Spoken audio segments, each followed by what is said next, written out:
नमस्कार।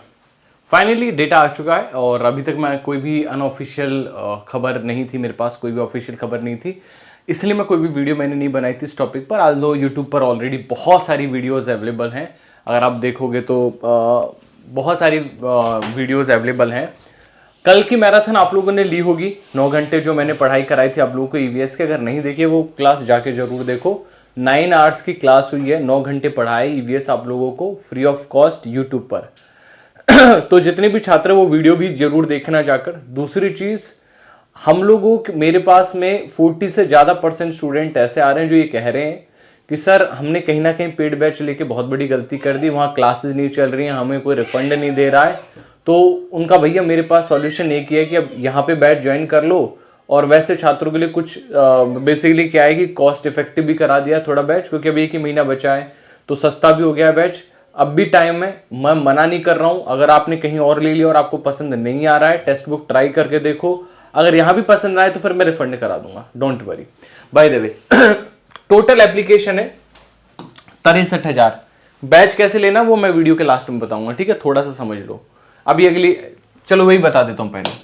अगर बैच लेना है तो बेसिकली क्या करो, हाई जेबीटी करके व्हाट्सएप कर दो इस वाले नंबर पर 91 137 82 617। इस नंबर पे बस व्हाट्सएप करना है, क्या, हाई जेबीटी। अब व्हाट्सएप भी चलता है इस पे, ऑडियो कॉल करोगे तो नहीं चल पा रही है, नेटवर्क का बड़ा इशू आ रहा है, ठीक है? आपको अगर कॉल भी करनी है तो व्हाट्सएप कॉल ही करना, नंबर को सेव कर लेना, देन व्हाट्सएप कॉल करना इस वाले नंबर पे। हाई जेबीटी करके आप लोग इस पे व्हाट्सएप कर दो, आप लोगों को बैच प्रोवाइड कर दिया जाएगा। इस वीडियो के डिस्क्रिप्शन में भी लिंक डलवा दूंगा। बाय द वे स्टार्ट करते हैं। टोटल एप्लीकेशंस करीब 63,000 के आसपास है, 55,000 नहीं है, 63,000 के आसपास है। और एग्जैक्ट फिगर मेरे को आइडिया नहीं है कि 63,500 भी हो सकता है, 63,900 भी हो सकता है, बट 63,000 हम लोग एक मोटा माटी इसको लेके चल रहे हैं कि 63,000 के आसपास आपकी एप्लीकेशंस गई हैं मेवात कैडर के लिए। और वैकेंसीज कितनी है? 1500 वैकेंसीज हैं। अब इसमें से भी मोटा माटी मैं आउटर स्टेट्स की बात करूं तो बहुत कम स्टूडेंट्स हैं बाहरी स्टेट्स के। कितने स्टूडेंट्स हैं बाहरी स्टेट्स के? मुश्किल से 5 से 6,000 स्टूडेंट्स हैं बाहरी स्टेट्स के। अब आप कहोगे सर ये कैसे पॉसिबल है, झूठ बोल रहे हो सर आप। मैं आपको एक उदाहरण देना चाहूँगा। बेसिकली लगता है ऐसे कि बाहरी स्टेट्स के राज्य के बहुत सारे छात्र होंगे, इनमें तो ऐसा है नहीं दोस्तों। हरियाणा में जेबीटी क्वालिफाई किए हुए स्टूडेंट जिनका एचटेट पेपर 1 क्वालिफाइड है, वैसे करीब 1,12,000 स्टूडेंट्स हैं। 1,12,000 स्टूडेंट्स ऐसे हैं जिनका जेबीटी पेपर 1 क्वालिफाइड है। मोस्टली स्टूडेंट जो एचटेट क्वालिफाइड है, मोस्टली स्टूडेंट्स ऑलरेडी कहीं ना कहीं लगे हुए हैं, जो 1,12,000। लेकिन फिर भी अगर हम बात करें 63,000 से भी अधिक ऐसे छात्र हैं, 80,000 के आसपास मान के चलो, जो बेरोजगार हैं, जिनको रोजगार नहीं मिला है अभी तक। एंड उन्होंने जेबीटी का पेपर 1 एचटेट पास किया है अलग अलग समय पर, क्योंकि एचटेट पेपर 1 के सबसे अधिक पासिंग स्टूडेंट्स होते हैं। कभी 10,000, कभी 20,000, कभी 25,000, उस टाइप के रहते हैं। और 1,12,000 क्योंकि अब तो वैलिडिटी सबको दे दी है, जब से स्टार्ट हुआ है तब से लेकर अब तक सबको वैलिड है, लाइफ टाइम कर दिया है, तो सब एक साथ वैलिड हो गई। हाँ, ये आज के बाद से होता है या फिर पिछले 15 के बाद से होता, 7 साल वाला होता, तब तो बहुत ही कम रह जाते, 41,000 के आसपास रह जाते। लेकिन अब 63,000 के आसपास एप्लीकेशन गए हैं, तो इसका मतलब मानो कि इनमें से 3,000 ऐसे भी होंगे जो थोड़े बहुत फर्जी डॉक्यूमेंट लगा रहे होंगे, इधर उधर की बकवासबाजी कर रहे होंगे, बिकॉज करते हैं, या फिर कुछ पेपर ही देने जा रहे होंगे। 3,000 ऐसे छात्र होंगे जो आउटर स्टेट्स के होंगे और जिनको डिफिकल्टी होगी हरियाणा जी के जैसे सब्जेक्ट्स में मार्क्स खींचने में। बट एक डिफिकल्टी होगी, इम्पॉसिबल नहीं है, मैं सिर्फ पहले बता रहा हूँ आप लोगों को। अब बचे 60,000 लोग, मान के चलो 60,000 क्या मतलब 56,000 55,000 लोग मान के चलो, जो रियल कंपटीशन में हैं। अब इनमें से रियल कंपटीशन का मतलब आप कहोगे कि सर ये स्टूडेंट्स ना रियल कंपटीशन में नहीं है। क्यों नहीं है रियल कंपटीशन में भाई? किसने बकवास कर दी कि रियल कंपटीशन में नहीं है? ये सारे छात्र वो हैं जिन्होंने एचटेट पेपर पास किया है।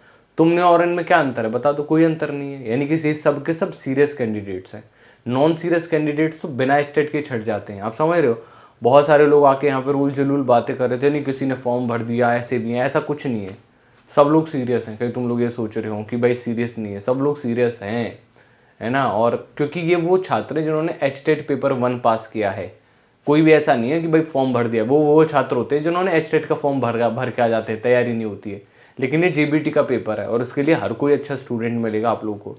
ये सोच के मत जाना कि भैया ऐसे ही ये मान के चलो मुझे 60 में से एक बनना है, तब जाकर सिलेक्शन होगा, आसान नहीं है 60 में से एक बनना। और हर कोई ऐसा स्टूडेंट है जिसका एचटेट पास है, यानी कि उसको सीडीपी की, हरियाणा जीके की, ईवीएस की, हिंदी की थोड़ी बहुत समझ तो है ही। वो बस मेहनत अगर कर रहा होगा तो निश्चित तौर पर मेरे से आगे निकलेगा। अगर कोई ये सोचता हो कि नहीं भाई कंपटीशन नहीं, कंपटीशन दब कर है, बढ़िया वाला कंपटीशन है, खींच कर कंपटीशन है। फिर आएंगे जी कहने की भैया कि टोटल एप्लीकेशन 63,000 है, ठीक है, कंपटीशन भी समझ में आ रहा है, 60 गुना कंपटीशन है, तो एग्जाम का पेपर कैसा आएगा। एग्जामिनेशन भी मैं बता दूं नॉर्मल से हार्ड आएगा, यानी कि इजी तो नहीं आने वाला है कतई भी पेपर, है ना। अगर इजी की गुजारिश लेके जा रहे हो तो आज ही खारिज कर देना। ईवीएस के कुछ क्वेश्चन बता दूं, जैसे एस्पिटेशन की प्रक्रिया क्या होती है, हाइबरनेशन की प्रक्रिया क्या होती है, एवेपोरेशन किस किस चीज पर निर्भर करता है, ट्रांसपिरेशन की प्रक्रिया क्या होती है, जाइलम फोइलम क्या काम कर रहे होते हैं, गार्ड सेल्स क्या काम कर रहे होते हैं, स्टोमेटा क्या काम कर रहे होते हैं, ओजोन परत की मोटाई को किस में मापते हैं, ओजोन परत कितनी मोटी होती है। इस तरीके के क्वेश्चंस के लिए तैयार रहो। सीडीपी के बता दूं तो हार्वर्ड गार्डनर की हमारी जो थ्योरीज हैं, मल्टी इंटेलिजेंस की, कोहलबर्ग की जो थ्योरी है नैतिक विकास की, जीन पियाजे के चारों स्टेजेस के सब स्टेजेस, चाहे वो सेंसरी मोटर हो, ठीक है, सेंसरी मोटर के भी जो हमारी सर्कुलेटरी रिएक्शंस है वो सारी के सारी, ये कुछ ऐसी जगह हैं जहां पर आप लोग मार खाओगे, निश्चित तौर पर खाओगे। और बहुत सारे पेड बैच नहीं पढ़ा रहे हैं इस चीज को। अब मैं गलत बोल रहा हूं तो आप जाके तो आप तो पढ़ ही रहे हो किसी न किसी के पेड बैच से, वहां जाके देख लो पढ़ा रहे नहीं पढ़ा रहे।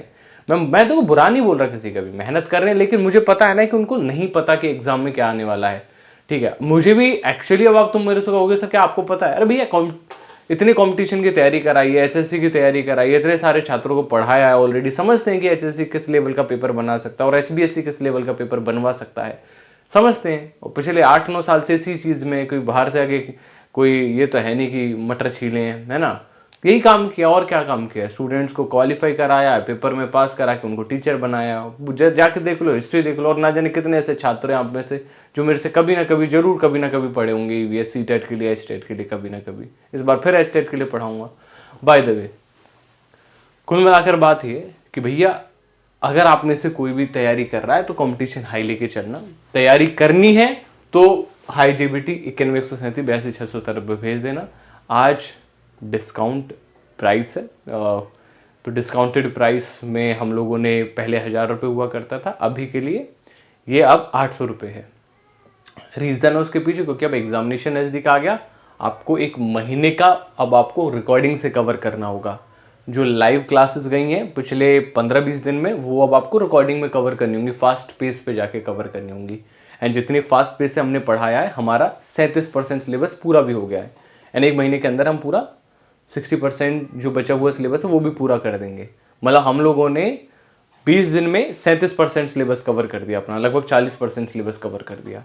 क्योंकि 8-8 क्लासेस चल रही हैं, 7-7 क्लासेस चल रही हैं, हमें पता है कि भैया हमारे स्टूडेंट्स के और दूसरी जगह से स्टूडेंट आ रहे हैं, सर वहाँ से बोल दो रिफंड मिल जाए। भैया मैं कैसे रिफंड दिला दूँ, मैं अपनी का तो दिला सकता हूँ, अगर मेरे बैच में कमी हो तो मैं तो दिलाने को तैयार हूँ, है ना। लेकिन बाहर के बैच का बेटा कैसे दिला दूँ तुम्हें रिफंड, पॉसिबल ही नहीं है मेरे पास में, वो है ही नहीं मेरे पास अधिकार, मैं कैसे दिला दूँ, ठीक है। Thank you so much, bye bye, take care. और एक्स्ट्रा वैलिडिटी भी मिलेगी मेरे स्टूडेंट्स को जो अभी इनरोल कराएगा, ठीक है। Thank you everyone.